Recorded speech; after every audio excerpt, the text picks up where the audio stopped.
Well, my dog ate a snail, shell included. I apologize to the snail community for this grave offense. Excuse me, traffic. You'll have to wait while I help this little caterpillar cross the road. Oh, that's nice of you. Hey, how many eggs is too many eggs in a single day? Because if there's a line, I am on it. How did we live before the jump to recipe button, Sarah? I know. Don't need to hear your life story, just need to make a quiche. Have such a good day.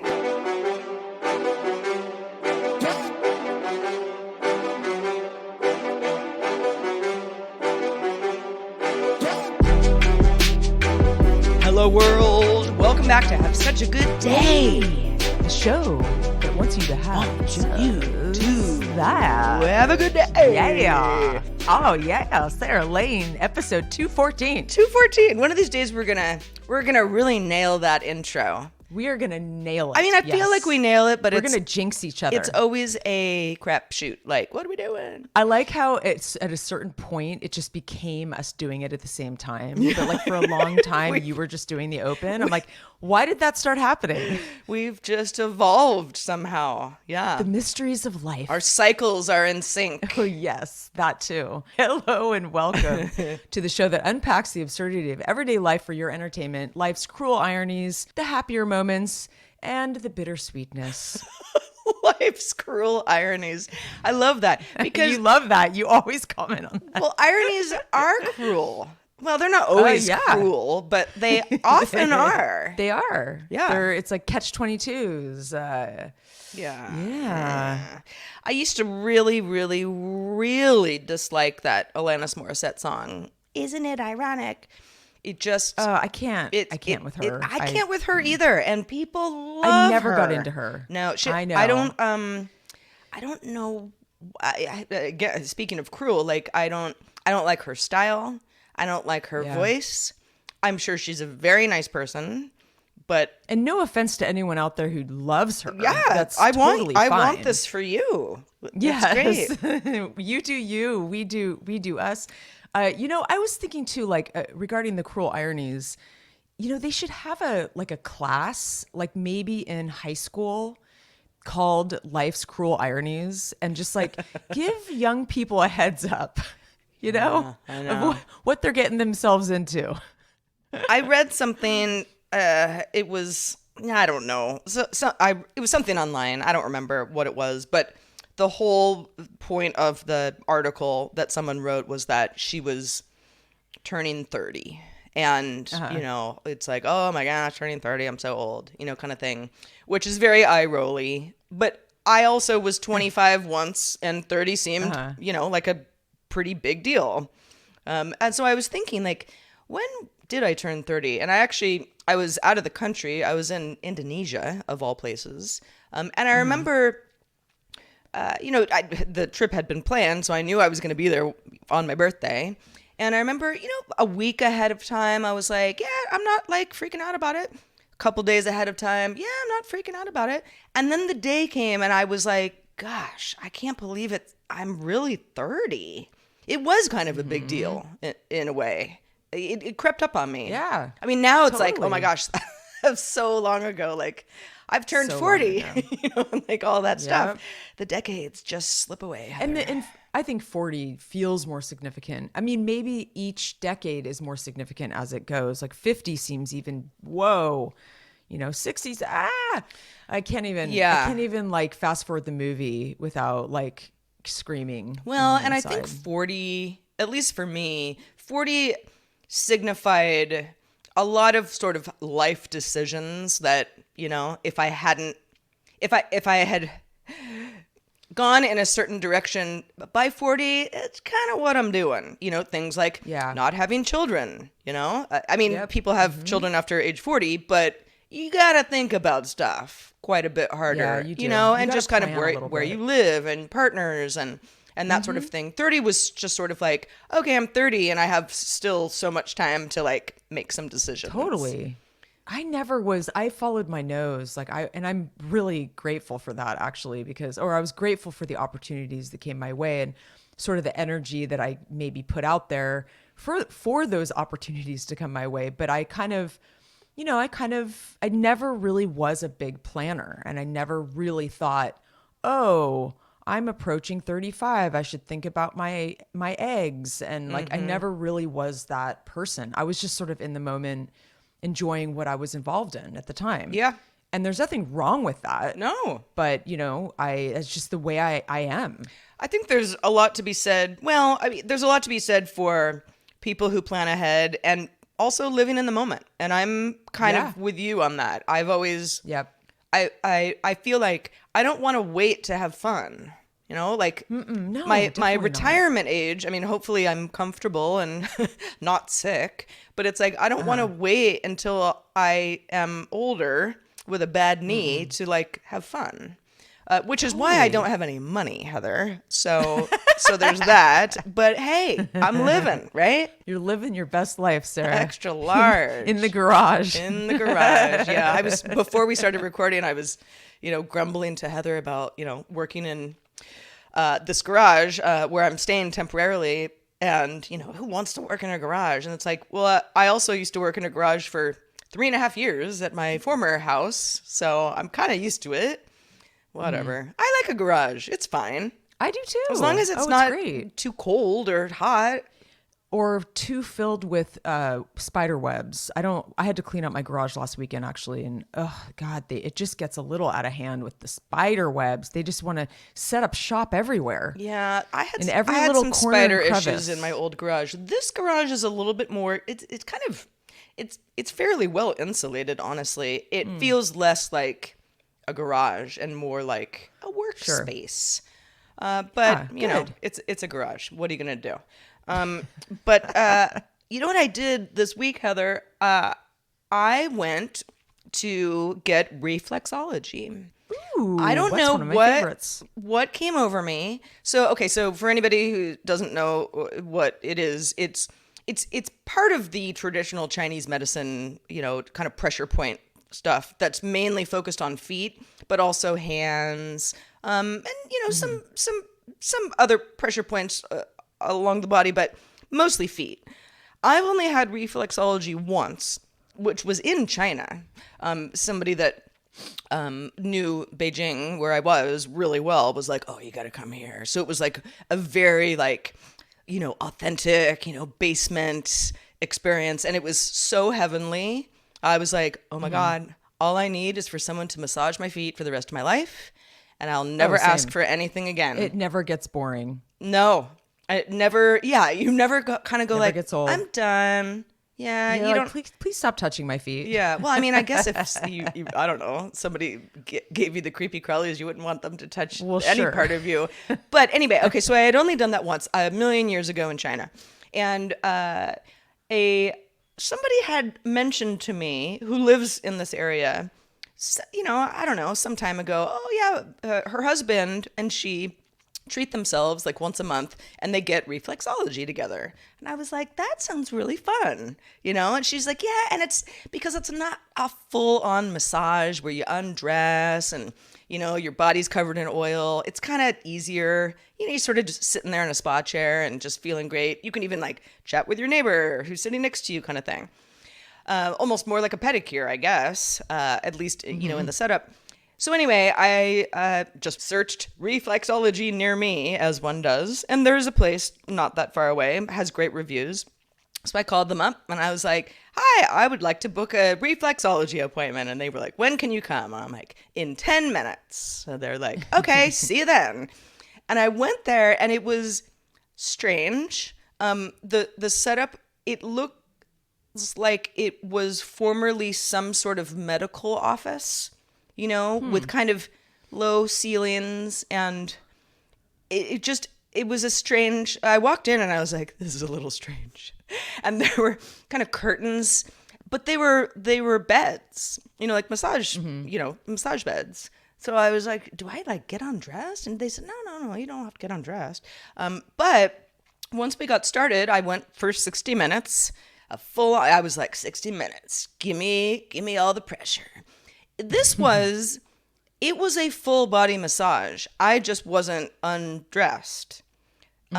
It was mostly feet of that 60 minutes, but she was also like massaging my butt and, like shoulders. When I say massaging my butt, I mean the butt has muscles. So it does Oh like, yeah, of course. it And feels pressure points, good. probably. Yeah, exactly. Like as long as it's not inappropriate, it's like that it feels good. But she was all over my neck and my shoulders and, like temples, and boy, was it heavenly. And it was cheap, Heather. I mean, I How basically much was it for an hour? $40 For an hour, that is for an hour, great. which Yeah. was, I was prepared for just an hour of feet, which, that still feels like a really good price to me. But it was like a full body massage. And it was funny because there's Amazing. somebody on the other side of me. There was a curtain between us, but, I could like, she was chatting with her masseuse. And and we kind of finished up at the same time. And, we're paying up at the front counter together. And she mentioned something like, see you next week. And I said, do you come here a lot? And she goes, I come here every week. It's the best. It's like the best kept secret. I don't know why more people don't do this. It like changed my life. And I was like, I'm going to do that too. I don't know if I really Yeah, will. book it out. You got it. Yeah, exactly. You got to like book it. You got to like actually like book, 4 weeks out or something. And so that just, you have it in the calendar. kind of commit to it. I mean, listen, $40 is $40. It's not free. But I'm used to paying like $150 plus tip, Yep. For something around the same, type of Sure. care. So that was fun. What was not fun, Heather, was me watching the movie Beau is Afraid. You're familiar with this movie. You've seen it. Oh yeah, I saw it in the theater. Yeah. So Ari Aster, director who directed Midsommar, which I have mentioned on the show, is one of my least favorite movies ever. It's right up there with But Mother. you've seen it like 3 times, so like I've seen it twice. Okay, so many people who've been listening to our show for a long time have heard me lament this awful film. It's also he did Hereditary, which I haven't before seen, Midsommar. and I've heard it's really? bonkers. Oh yeah, you totally to make a full assessment, Sarah. I think you need to watch Hereditary. I'm sorry to put this task on you. I might. Okay, so anyway, this director is known for, I mean, kind of bizarre, sort of horror, but really mostly bizarre. Psychological kind of too. Psychological stuff, yeah. I mean, I don't like horror movies as a rule, but they don't scare me the way that they used to. When I was younger, they really, were very upsetting and would give me nightmares and stuff. It's like, I'm kind of over that. I just don't really like them. I don't like, the sort of like, rah, and you jump in your seat and stuff. I don't like things like that. But yeah. But that's not really what this director's style is. Anyway, somebody had this movie, Beau is Afraid, came out, I think it was like April earlier this year. But it was a 2023 movie starring Joaquin Phoenix, who I love. He's like one of my absolute favorite actors. And so it was always just in the back of my mind, like, oh yeah, I'll get to that. And I knew that it was weird. That's all I really remember about the movie is that, people were like, that was a trip, folks who had seen it before. And so anyway, other night I was like, I'm going to watch a major motion picture. I'm going to sit here for, 3 hours. Okay. This is a long movie. All right. It is a long one. Okay. I don't have anything else to do. I'll set aside the time and I will watch this long ass movie, which I did. And Heather, I did not like it. I did not like that movie. Do you know that this is exactly what, like, when the movie came out, this is what Ari Aster was sort of bummed about, was that most people just like hated it at first, but that they were like, he buried like lots of interesting little bits in there and like no one talked about it. He was sort of disappointed the way people were engaging in the film in a certain way. They had takeaways that he hadn't anticipated. Yeah, and that people didn't even discover like the things that he buried in there that he was hoping people would talk about, And I know that if you haven't seen the movie, I'm dancing around everything plot related because the movie was released too recently. I'll spoil it if I explain much about it. I also wouldn't really even know how to explain what the fuck that movie was trying to tell me. it's kind of a Kafka-esque like Odyssey. It reminds me a little bit of my terrible Odyssey back from Oregon. Oh But like gosh. he's it's a very chaotic world. His mother dies, but like the world around him is very chaotic. And it's very it's not supposed to be taken literally. You know, like things happen in the movie that it's not just sort of like a man on a mission. There's like Yeah. weird stuff that happens that is not real and it's fantastical, and is it a dream Yeah. sequence, and you know, all those questions. It just was the best way I would describe this movie is, if you've ever been dreaming, you know, you're asleep, you're having some sort of you know, it's a stress dream where you're like you're trying to like get back home, and your car doesn't work and someone's pulling at you, and you know, you can't remember your address, you know, stuff like that, where it's like you wake up from the dream exhausted and you know, like not Yeah, it's rested. like a fever dream. It Like yeah, that's what and the where you movie just is kind of kind go of. like, God, why did I dream that? That was so stressful. That's how I felt Yeah. at the end of the movie. I was like, boo, boo. If I would have been in the theater, I would have been like, nobody clap. Do not clap. And I'm not discounting your hate for it.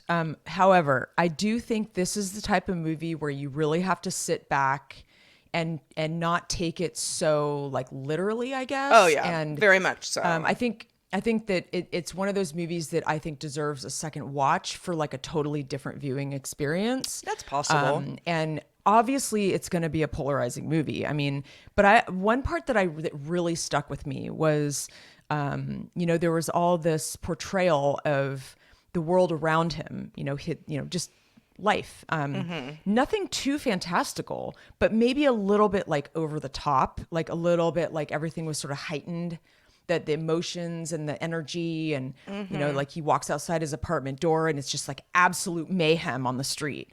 And like what I liked about that was that sometimes I do feel like the world is like that. It's like a very it can be, and again, this is a little over the top, but at our worst, humans can be like really absolutely bonkers, and this is what happens when everybody kind of loses their minds, kind of thing.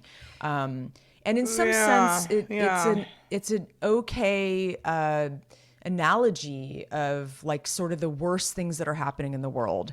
And I appreciated that a lot. I really, it was definitely disturbing. I mean, it wasn't my favorite movie of that year.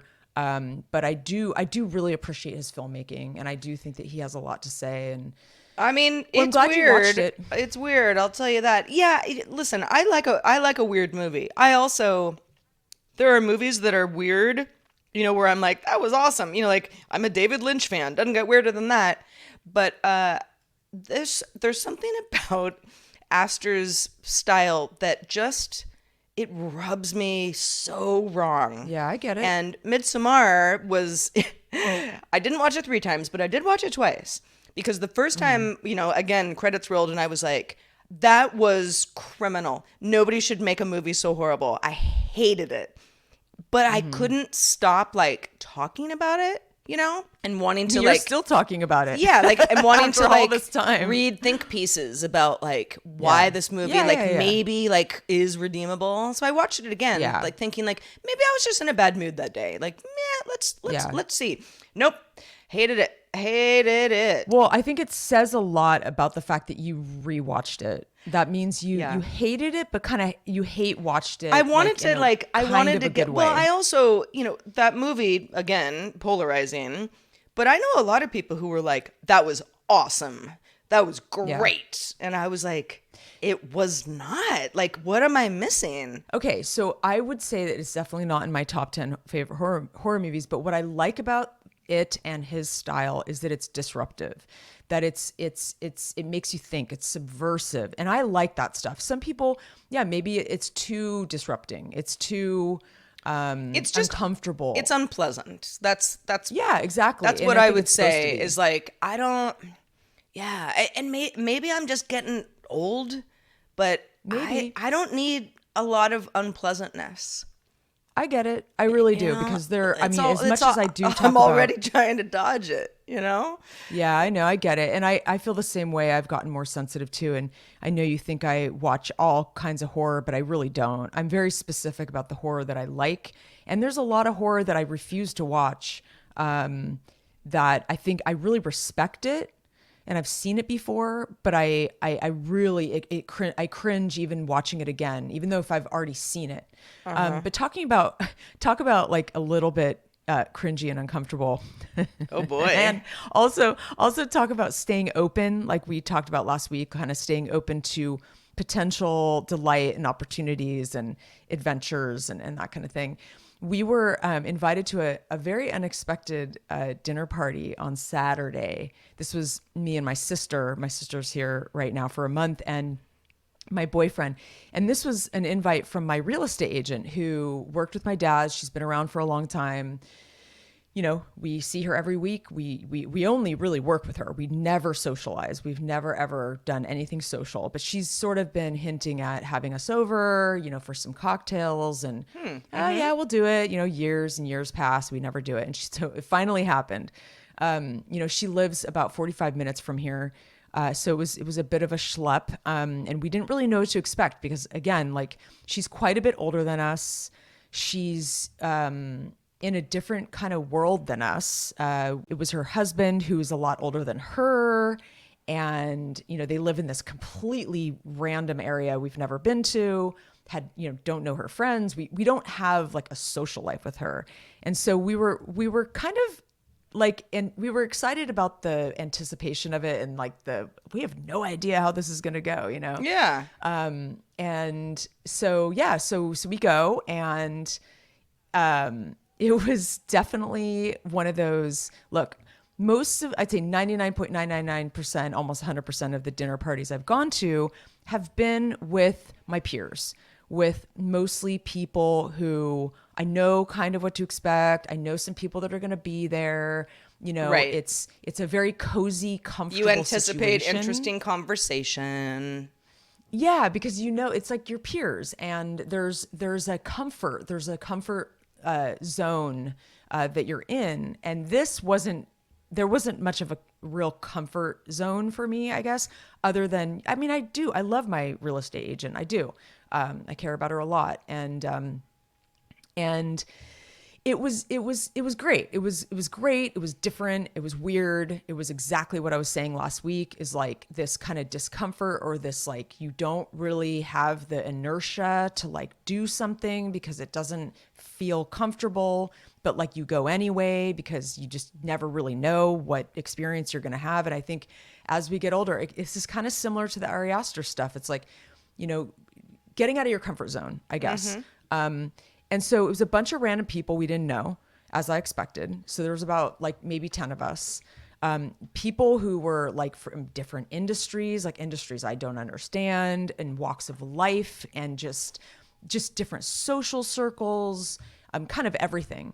You know, it was a little bit awkward at first. You know, it was a little bit like, you know, you kind of have to, you know, you break bread with people, and then it kind of gets more comfortable, and you find some, you know, you tell some jokes, or you find some, you know, conversation topics that Right. that Yeah. make you Like, both. oh, you don't like olives either? Oh, cool. Yeah. Stuff like that. Yeah. Yeah. Exactly. Like let's talk about pretzels, because that's what was on the table when we first got there.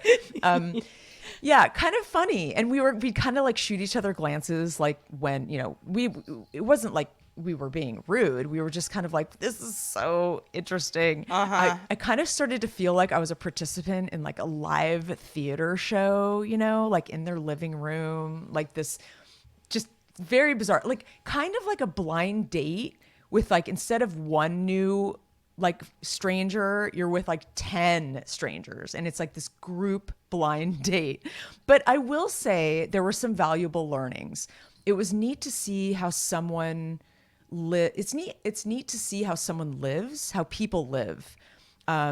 People who maybe normally you just would not matriculate with.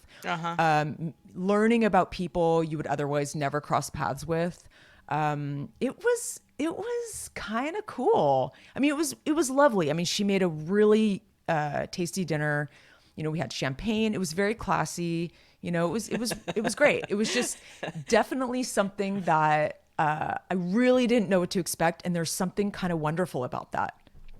I love this. I love this. I know exactly what you're talking about. This thing where you sort of think to yourself like, should I even go? I don't know if I want to go. It might be. That's how I It felt. might be weird. Okay, Yeah. I'll go. And then you get there and you're like, it is a little weird. Am I having fun? And then you just gotta lean and then in. you lean in. Yeah, and then you Yeah, you do gotta have lean fun. in. Yeah. And it's sort of Exactly. like, oh, and by the way, if anyone hears a vacuum, it's because there's some people vacuuming in a room near me. So, Just some random people, just came just in. They're like, "We want to vacuum your house today."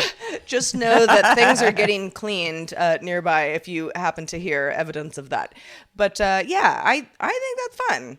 I've definitely been at a dinner party. It sounds kind of similar to what you're describing, where when I leave, I'm relieved. Because I'm like, okay, it's totally. over. And I don't know if I will hang out with this group of people like this again. But it was fun. And I did it. Yeah. You know, instead of being like, It was a worthwhile no thanks. experience. Yeah. It's really easy to stay in your comfort zone. Anywho, yeah, it was a good time. Well, Heather, I'm happy to hear that. And I'm also happy to hear that you have been a little bit more active on social media than I realized, because Heather and I were talking the other day about, I don't know, you had mentioned something that you had About a mutual friend. you had seen something on an Instagram story. Yeah, Yes. like with a mutual friend, and I was like, what? You're like, I didn't see that. I didn't see that. Yeah, like I went to their account and I'm like, what? Where's the photo? Oh, it was in a story.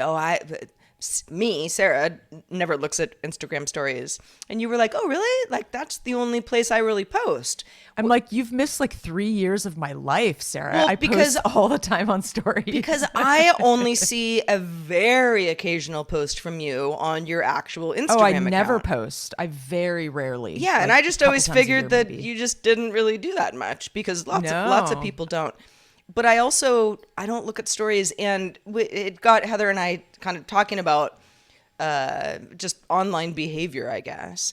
And Yeah. why don't I look at stories? I mean, I'm in Instagram all the time.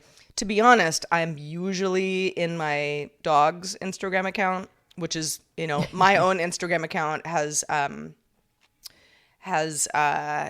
fallen by the wayside a little bit, just because Otis is very prolific on Instagram. There's something about Instagram stories that it gives me anxiety, because it's ephemeral, right? You got 24 hours to see something, then it goes away. And I'm used to that. I mean, I used to use Snapchat all the time. I don't anymore, but I used to. It's like, I understand the point of it. I understand where there's less pressure to have like the perfect picture or video or whatever. It's up in stories, it comes and goes. But there's something about it that just, That's really interesting, Sarah. I just don't like when I'll see. Well, I guess I've never really noticed your story up there, but I'll see people who are very frequent story providers, and I'll be like, well, but then if I watch one, then I'm gonna watch a bunch. They're gonna see that I watched it, and that says something about what I'm doing at this particular time, which I'm not that into. And now, listen, y'all out there, I used to be somebody who had read receipts on in iMessage. It's not like I'm slinking around trying not to be found type thing, but my tastes have changed over the years. Read receipts are no longer on iMessage, because I don't know, it burned me once or twice. I can't even remember why, but I was like, yeah, screw this. I took myself off of almost everyone's Find My Friends. Whereas I used to have 12 people who knew where I was 24 hours a day if they wanted I remember to. those days. Yeah, and I gradually was like, yeah, I mean, unless it's an emergency, I just don't need to You wanna share be this left kind of alone. information. Yeah, it just introduces a conversation that I don't need to have.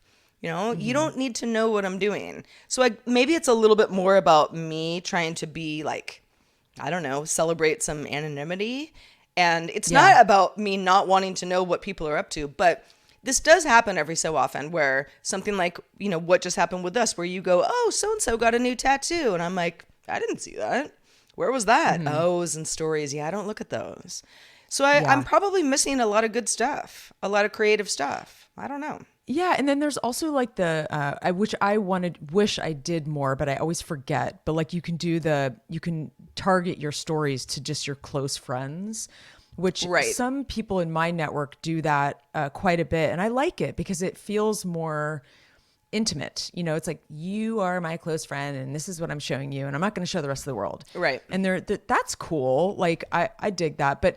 Yeah, it's a really interesting thing to unpack, which, we may not be able to get to the bottom of it today, but No, we're going this to, whole, Heather. We're gonna dig until we get to the bottom of this. This is going to be a 10-hour long episode. That's right. Yeah, That's good right. luck to y'all. Yeah.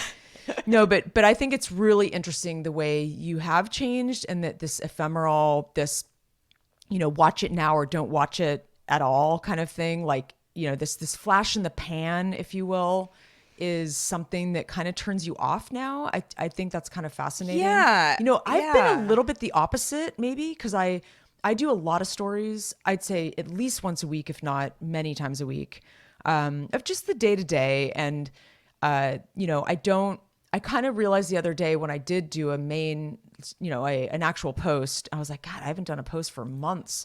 Maybe I should do that more and less stories. But I think for me, sometimes I like the fact that it's like up there and then gone. In certain cases, I'm like, oh shoot, I wanted these people to see it or something. Maybe it was some kind of message, to some people who aren't on Instagram that often. Right. But yeah, it is. It's a fascinating thing, really.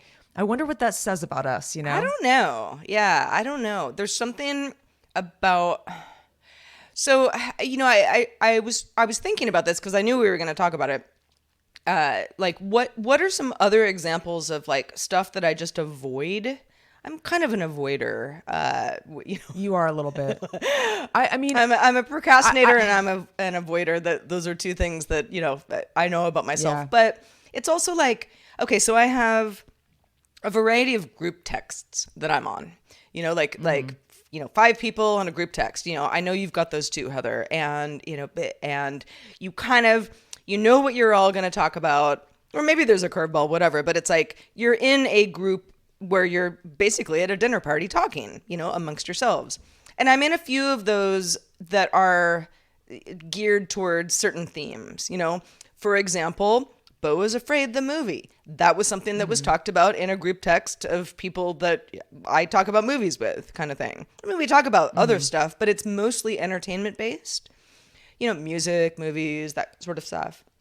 And there are speaking of Instagram, like DM group threads that I just, Oh, yeah. I never look at.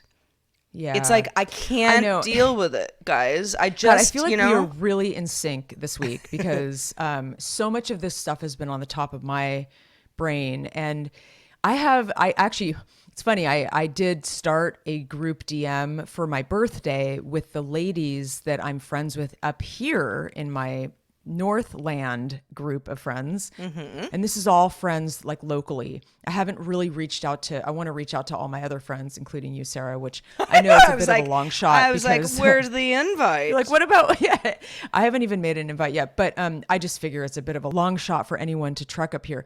But I tend to be a little avoidy, and I've talked about this before. The people who are, and this is going to segue so nicely into my next topic on a lot of levels, but there are people who are very fringy acquaintances. I care about them. They were old friends. They live in other cities and other states. I never see them in person. We're just kind of internet friends here and there, but they pummel me every single day with random videos.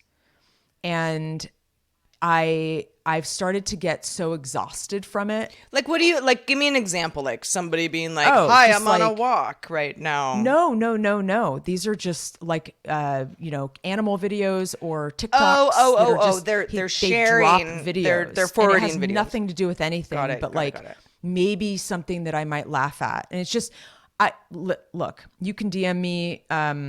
Totally cool. I love like my peeps and I like my DMs and I like what people send me. It's just there's an exhaustion that a capacity that I have that sometimes gets sort of it puts me over the edge a little bit. But so I think this is a subject matter that we should come back to because it is very fascinating to me. And social media keeps changing and we keep changing. So I think it's a conversation that needs to be revisited often. Yeah. We are not in our 30s anymore. We do, I think as you get older, you do want a little more private, quiet time. I know for me personally, yeah, I reach capacity. Like even just this morning as we're recording, I got 3 phone calls and about 7 text messages, and some Instagram DMs actually. And Sarah got a phone call in the middle of our show here. So Indeed. Indeed. I Yeah. think, it's only 9 o'clock in the morning. The day is still young. I still have many, many meetings to get through. But this whole thing is, actually a really interesting, segue into my next topic, which I am approaching another birthday. It's coming up here real quick. And I never asked to have another birthday, right? I don't want to have another birthday. I have no business getting a year older, but do we have a choice? No. So I've been very reflective. I mean, better than the alternative. Okay. I guess so. Yeah, exactly. So I've been reflective on all the wonderful friends I've gathered over the course of my lifetime, which my lifetime is a bigger span now because I'm older. I've had all these different chapters in my life. When I was young, when I was really young, like grammar school, like very, very young, under 10, I always had like a bestest friend and then a second best friend and a third. And, you'd always, I think when you're kids, you kind of state that you're like, you're my best friend. And, it's kind of like, this cute where little like thing. best friend necklaces where like one, everybody absolutely. has, yeah. Matching tattoos, which I never did, but no, I never did that. Well, that's actually not true. I didn't get a matching tattoo, but my tattoo But you I all got went and got with a a tramp friend, stamp. and it was like a friend event. Like Yeah, me and my best totally. friend got, tramp stamps, and Tramp stamps. we thought Oh, it was yeah. just the coolest. The coolest thing in the Yeah. world. Yeah. So basically, yeah. So like these besties were part of a bigger group of friends, and like my BFF would fluctuate over the years within the group. Freshman year I was really close to so and so, and then sophomore year I was closer to the other girl. But embracing a variety of meaningful relationships you can have across like all aspects of your life, having kind of different friends to do all the things with, but you have kind of like, you've got your ride or dies, and then you've got like your work friends, you've got all these. So I'm going to see an old good friend in New Orleans in a couple weeks. We were chatting this morning how excited we are to see each other. And this is a friend that Yeah. Sarah Lane, Yeah. Melissa Garcia, and not to, blow up her spot, but Apparently she lives in New Orleans now. All right. We all know it. Well, we spent, 14 years together in San Francisco, and we used to just like ride our bikes to meet each other and go out to dinner like twice a week. Minimum, we'd go out twice a week. She was kind of my foodie friend, among other like qualities, not just my foodie friend, but not everybody wants to spend money on eating out. And it was kind of our thing. We used to like, walk or ride bikes to, we're in the same city. We'd meet often. Because we were close by new place opens geographically. up, try the cocktails. It was fun. So much fun. And just the looking back at the fondness and the times that we've had, all the different restaurants we've been to, I remember all of it very vividly. And now I have to fly across the country to hang out with her, which will be a lot of the same thing. We'll go out to eat, we'll walk the city, we'll go shopping, we'll do all of the things that we used to do. And then you've got like the lifelong friends. Like I've got a bestie from like grammar school that I'm still like, she's like one of my best friends.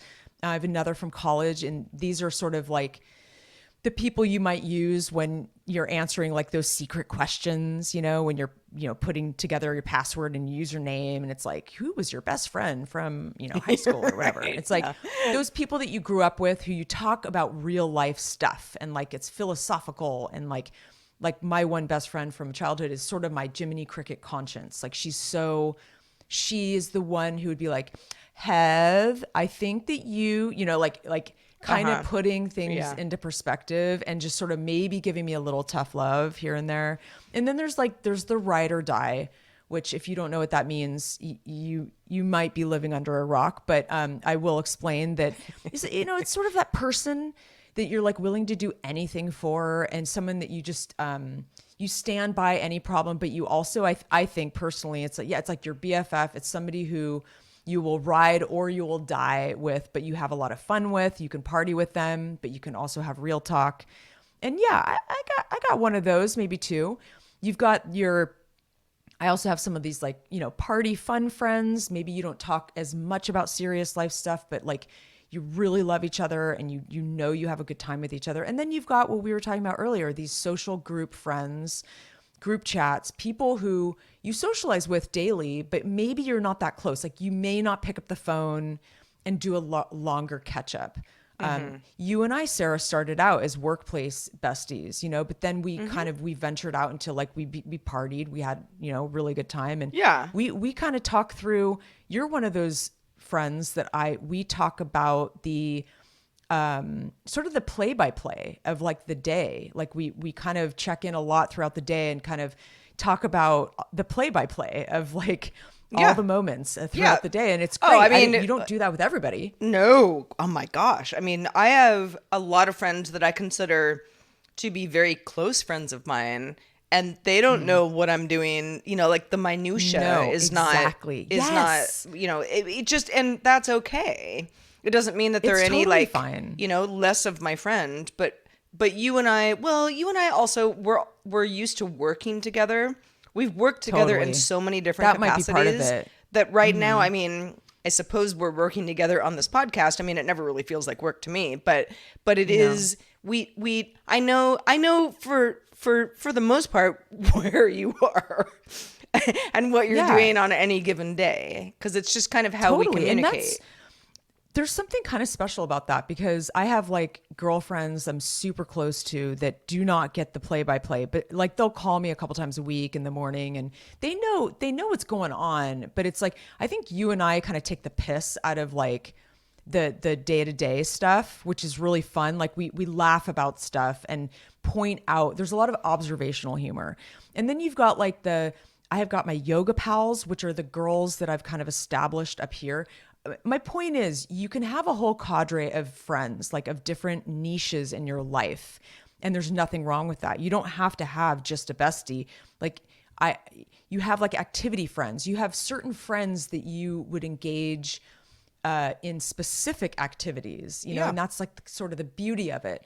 You have friends of convenience that are like your neighbors, maybe people, yeah, you work with, or, I don't know, you mean, chat it up where you walk your dog kind of I've thing. got a friend, as we are recording right now, who is looking at an apartment that I am thinking about renting for me because I'm not in That's Los a nice Angeles right friend. now. Exactly. It's like, I mean, he didn't have to do it, but he did it.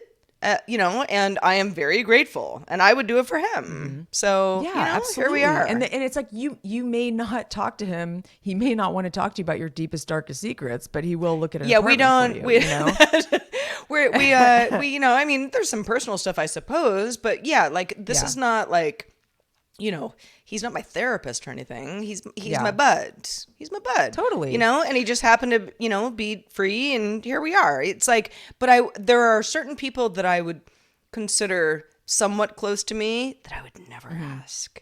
I just Yeah. wouldn't ask, because it's like, Yeah. you know where your boundaries are, and the boundaries Yep. are really different depending on the relationship. Absolutely. And the other point of my topic here is that I moved here about 3 years ago unexpectedly, and it does take a little while to establish a community. And it feels like you never will, because you're just in such a new place. And like I have a lot of friends like in Los Angeles and the Bay Area, and that I communicate with a lot, and I'm really close to, and I still see them. But I do have a new slew of friends who are I'm getting closer to, I'm doing more things with. They're excited to come to my birthday dance party. And it's kind of cool. Like, I feel like it's really neat to go through so much of life and be like, aw, I have like this whole new crew that I would have never met, if I hadn't had this crazy, weird adventure, this unexpected adventure to come to Northern California. Yeah. Anyway, if you all have any thoughts on this, please email us at hi@havesuchagooddday.com. Fun topics. I could talk about this stuff till the cows come home, but we won't do that to you. But we'll revisit them again, and we'd love to hear from you and what you think about the cadre of niche friends that you have. Mm-hmm. And who your ride or die is and why that is. Email us early and often. Please do. And just a reminder, we do this in every show. And if you're already a patron, thank you so much for being one. If you're listening to the show and you might say, I love the show. Heather and Sarah are pretty cool cats. But, I don't really like the ads. Well, patreon.com/havesuchagooddday is where to get a ad-free version of the show. Listen, we're never going to not let people listen for free because we're just cool like that. But we do really appreciate those who directly support us. And the more that do, the more we can give you what you want. And that also has a lot to do with the feedback that you give us, letting us know what you want to talk about, what resonates with you. We're a blank canvas, really. Week after week. Actually, we're really messy canvases, but we want to make the show, more than just Heather and I just talking where you're listening in. Yeah, the more that you want to participate, the better. Speaking of that, Cynthia wrote in and said this was in a response to me getting $45 stolen from me from somebody who pretended to be a real estate agent with an apartment that I applied for that was not in existence. Cynthia says, I too was hoodwinked the other day. As a very techie person, it's a great word. I was so disappointed in myself. They played me. I knew it wasn't right. It felt all wrong, but I wanted it. Please continue to tell listeners to be careful. Like Sarah, it wasn't much money, but it was criminal. Well, Cynthia, I don't know what the deal was with your situation. Sorry about that. But I mean, I feel exactly the same way. It's like, I'm not an idiot. I feel like I can sniff out bullshit pretty easily. And yet sometimes when you want something to be true, you just look past the warning signs. You do. You have blinders. Yeah. Yeah. And then in hindsight, you're like, God, I'm dumb. But, it's nobody, we're not dumb. It just happens. It's funny. Last night, we got hoodwinked. Actually, my boyfriend posted an ad on Facebook Marketplace to sell this bed we want to sell with a bed frame, and he's a smart guy. He's always telling me situations where we have Airbnbs too, and we will often get like a faux Airbnb booking, and you really have to be able to sniff it out. Well, we were on the couch watching a movie and this person was pinging him back and forth. I was hearing the alerts and he was writing to them. And toward the end, he was just like, I don't think this is, I think this is somebody trying to get our address. But it seemed like a real person. Yeah. Because it had a photo. You get that weird thing on the back of your Spidey neck where sense. you're like, yeah, something's weird about this. Totally. So yeah, y'all be careful out there. And one quick reminder too, we've got our Discorders who, if you pay $5 a month, you can be part of our Discord, which is sort of an extended conversation of our show. We pop in there as much as we can. Lately, we're talking about our favorite karaoke songs that we would maybe close a bar down, and it's super fun, among other things, not just that. Right. There's a lot of conversations happening, but if that piques your interest, please join us at the $5 level, and spread the word. Spread the good, have such a good day word for us. Spread the good word. But anyway, Heather and I, we love y'all. We're going to go ahead and sign off on episode 214. But boy, was this fun, and let's do it all again next week. I'm in. Count me in, Sarah. All right, good. In the meantime, I will stay Heather forever. And I'll be Sarah forever. Have such a I don't good know. day. I'm y'all. going to figure out one of these days. Bye.